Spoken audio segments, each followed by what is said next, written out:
La course arrive à sa fin et c'est le dernier passage de témoin.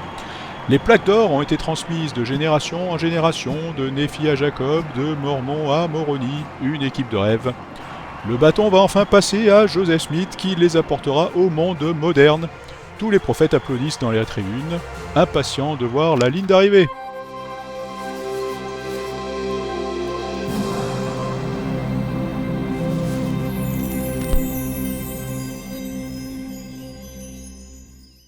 Nous sommes en 1823 et notre histoire se déroule à Palmyra dans l'État de New York.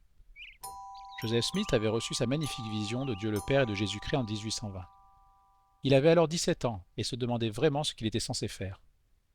3 ans s'étaient écoulés depuis sa vision, et quand on a 17 ans, 3 ans, c'est long. Joseph était quelqu'un de très amical, fort et compétitif. Il aimait plaisanter, lutter et se mesurer à ses frères et à d'autres.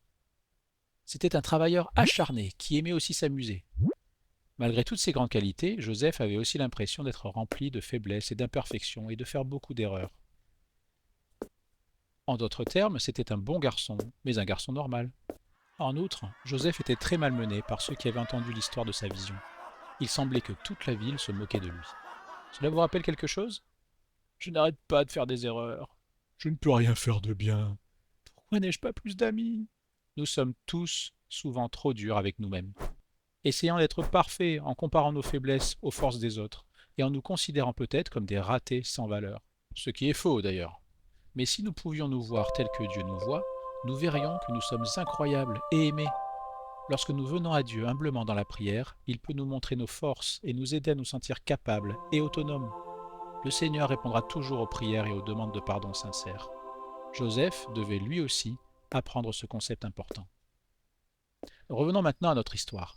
Joseph et sa famille vivaient dans une ferme, dans une petite cabane, et ils partageaient une chambre à l'étage avec plusieurs de ses frères et sœurs.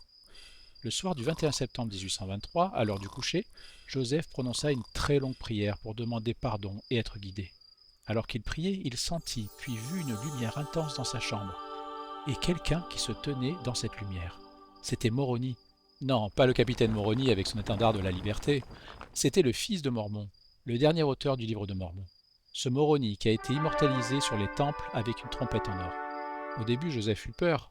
Qui ne serait pas effrayé par la visite surprise d'un ange? Mais ce sentiment ne dura pas. Étonnamment, aucun de ses frères et sœurs ne se réveilla. Moroni dit à Joseph que Dieu avait des choses très importantes à lui faire faire, et il lui parla d'anciens écrits sur des plaques d'or qui contenaient le véritable évangile du Christ. Puis il dit à Joseph qu'il devait récupérer ces plaques d'or et les traduire. Comment allait-il faire cela? Il n'était pas un érudit et ne connaissait pas d'autres langues. Mais heureusement, l'ange dit qu'il y avait quelque chose d'enterré avec les plaques qui l'aiderait à les traduire. C'est super! Moroni dit ensuite à Joseph qu'il serait celui qui aiderait à accomplir les prophéties des temps anciens. Puis Moroni, la lumière disparut. Ce fut spectaculaire. Joseph était assis là, submergé par des tonnes de pensées qui se bousculaient dans son esprit. C'était un enfant qui n'avait que très peu appris dans les livres. Comment allait-il faire tout ce que Moroni lui avait dit? Et comment allait-il s'en rappeler? Alors qu'il était en train de paniquer, Moroni apparut à nouveau à Joseph 3 fois et répéta les choses qu'il avait dites la première fois, mot pour mot, en y ajoutant un peu plus à chaque fois. Pendant ces visites, Moroni montra à Joseph, dans son esprit, l'endroit exact où les plaques d'or étaient enterrées, et Joseph put s'y rendre et les trouver.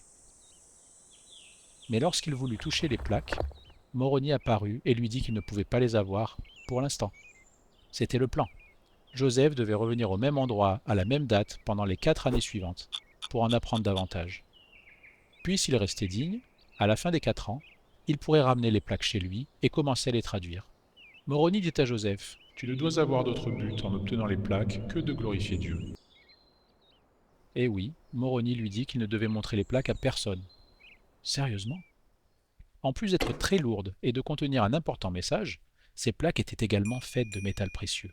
Elles valaient donc beaucoup d'argent.